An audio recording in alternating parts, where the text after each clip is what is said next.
Chapter 16. Water. It's not just for breakfast anymore. Quote, "Water is the driving force of all nature." Unquote. Leonardo da Vinci. Have I mentioned I'm not a doctor, or a meditation guru, or a New York Times best-selling author?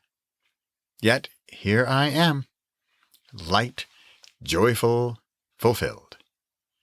I might chalk it up to water, an eye mask, a keyboard. Remember that chapter where I wasn't selling you stuff? Let me not sell you more stuff you don't need. Water.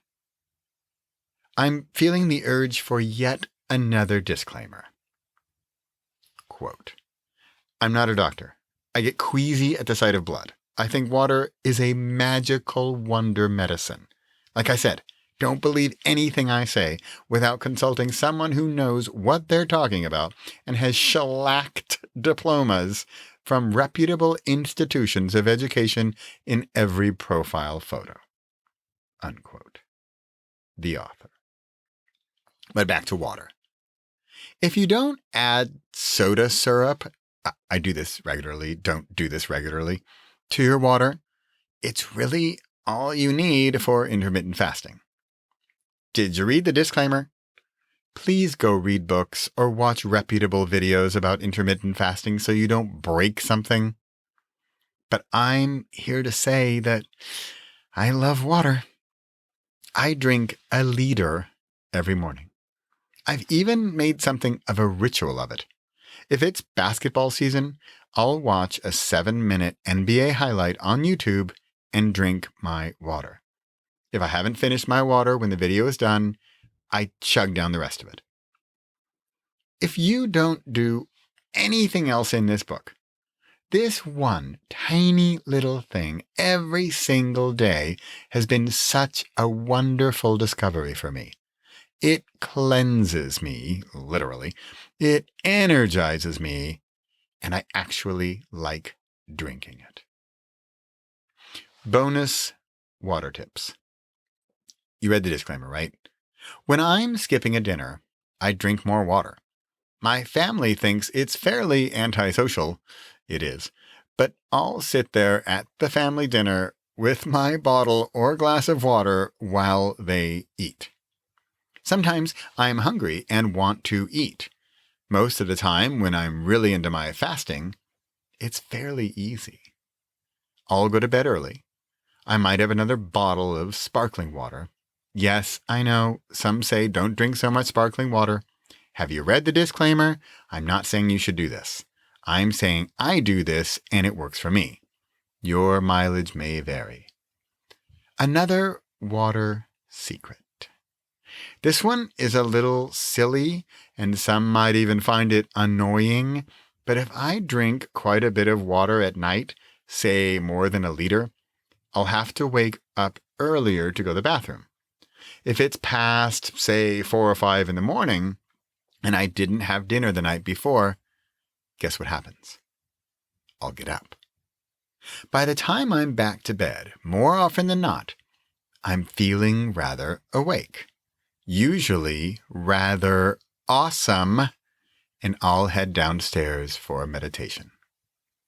See how fasting and water and meditation work together? Then guess what happens? I slept better, I'm up earlier, I have some water even before my meditation, so I'm not hungry, although I'm rarely hungry so early. Then, if I'm really feeling like a rock star, I won't even have my sugary, yummy, delicious chai, but I'll keep going on the water and get maybe just a single chapter done. It can be that simple. If it doesn't sound that simple, check out the chapter about rituals and either use that or create your own set of steps, a ritual, and do that. Possible? Drink when you're thirsty. Impossible? Drink beverages with water in them. Repossible? Drink lots of water. A little bonus story about the author. When I first met my wife, we both wanted to travel.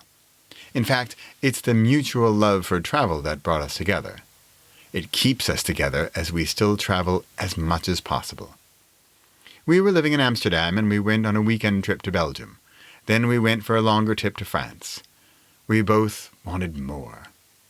We talked and dreamed and didn't let go of the idea of travel or the idea of traveling together. We thought about going to Europe for a month. How much time could we get off work? Or 3 months? Then we'd have to quit our jobs. If we're going to quit our jobs, we might as well go 6 months. If we're going to do such a big trip, something we might never do again, we might as well go a full year. So we did. A constant through those 12 months through Africa and Asia was water. In the countries where the quality of tap water wasn't so good and you couldn't even always trust the bottled water, we used our portable water purifier. It was a little device about the size of a liter bottle. You put in the not-so-clean water, pump it a bunch of times for several minutes, and you'd have about a liter of clean water. It was usually hot where we were, and we were sweating all the time, so we drank untold liters of water every single day. That meant pumping daily, sometimes hourly. At some point, we were so bored with plain water that we started a search for little tablets to give it some flavor, any flavor, rather than just the water. But still, the water was our daily bread, almost literally. We didn't need to intermittent fast back then. We had 17-hour bus rides that provided the same results. As for meditation, see the 17-hour bus rides. Creating. We didn't have laptops or even mobile phones, so we were old school, pens and notebooks.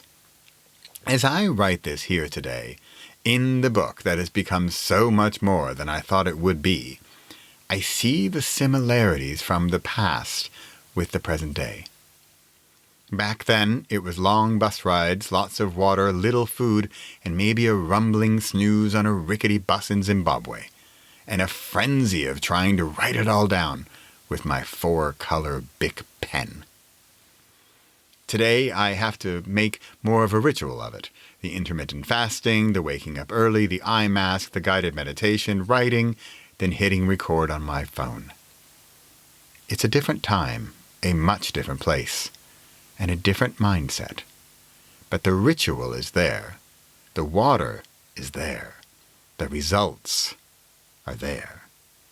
The means are right there, available and free to you every single day. Water. Now, I'm going to go see if Luca's awake and see how the Warriors did last night. Possible? Other drinks. Impossible? No water. Re-possible. Water.